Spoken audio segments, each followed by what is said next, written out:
Hey everyone, welcome back to the channel. Today, I'm making intake for my diesel swap TJ Wrangler.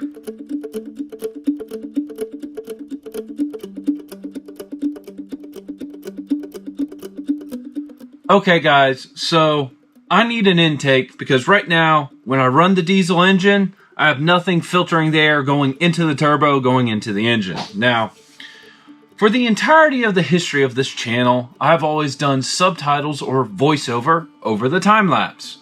And I want to switch it up a bit. I just want to see what works, what's easier, what's not. So this video is actually going to be different. So I'm going to go ahead and tell you what the thought process is, and then I'm going to do it. No subtitles, no voiceover. So here are the parts I have. I've got a silicone joiner that looks like it's going to fit there. Goes to a 2.5 inch.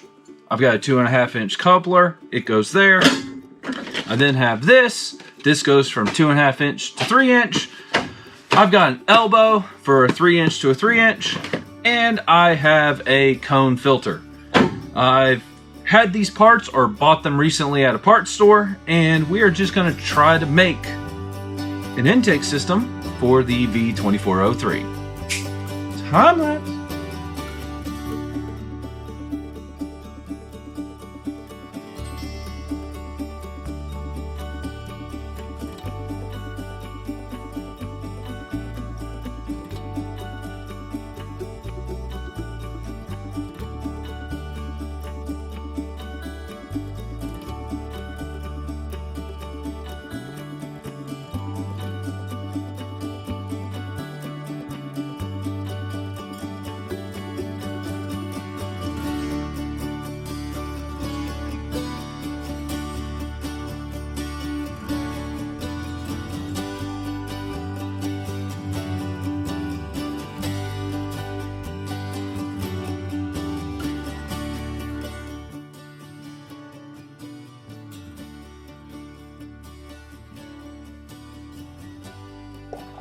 Okay, got the intake on. Originally, I was actually going to have the cone filter over here, but I just remembered this is where the windshield wiper fluid reservoir goes, and I still need to rehook that up because the line for that is routed over here, and that's what this is for. So I pointed it backwards. The other thing is I don't have the clamps on it.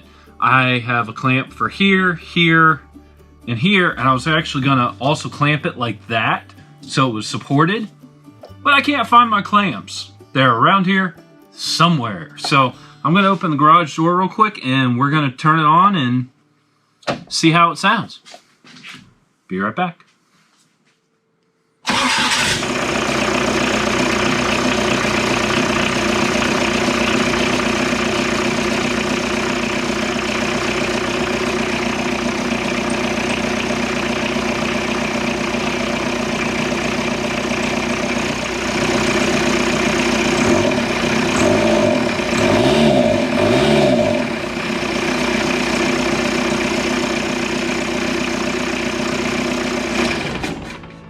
Okay, really quick video. It went together much easier than I thought. Did struggle a little bit to get the pod filter on, but I'm actually really happy with it. It works. It actually did quiet down the engine a little bit. Not a whole lot, but definitely quiets it down. But anyway, leave a comment down below. Give this video a thumbs up if you liked it. If you didn't, you know what to do. And hey, if you haven't subscribed to the channel, consider subscribing. It really, really means the world to me. And if you have, as always, thank you so much. And I'll see you in the next video very soon. Goodbye.